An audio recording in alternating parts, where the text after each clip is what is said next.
As a cyclist, if you're struggling to lose weight and maintain energy in training and your power, then this video is for you.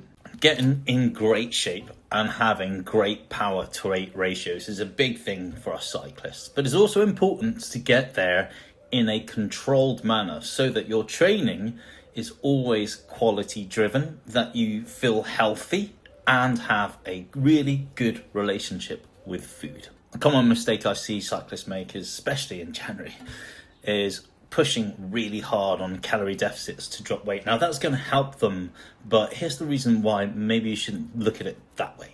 Chasing leanness so hard, where you really reduce down calories and food intake, that's the important bit, can really backfire on you for performance and your mood, and worse, it's going to depress your immune function and potentially even your sex hormone function.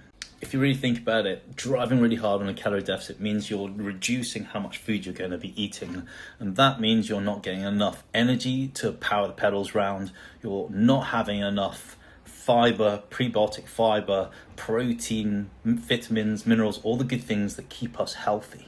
I know this from coaching many cyclists, that low energy and low calorie and low carb intake and hard and long training just doesn't match. So what should we do? Well, my thinking is always this, is we plan forward and we look at the long game, and you think about if you have a big event to aim for where you want to be lighter, start a lot earlier and keep the weight loss steady over time. This way, it's way more manageable. You'll have plenty of food to eat that will give you energy to help you train well every day in the lead up to the event. There is no diet out there that is more effective at losing weight than looking at your total calorie intake.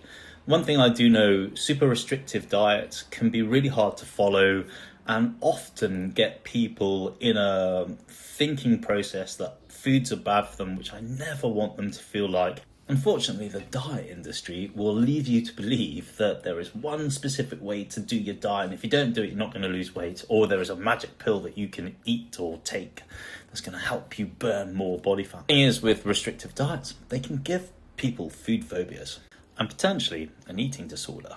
That's why I'm not a fan of any restrictive diet. One final thought, I'll say this. It's always better to be a fraction heavier than you really wanted to target and have the legs to smash out loads of watt bombs all day than to be super lean and look like a bit of a show pony and not able to put out any watt bombs at all. Hit like and drop me a follow if you like this video.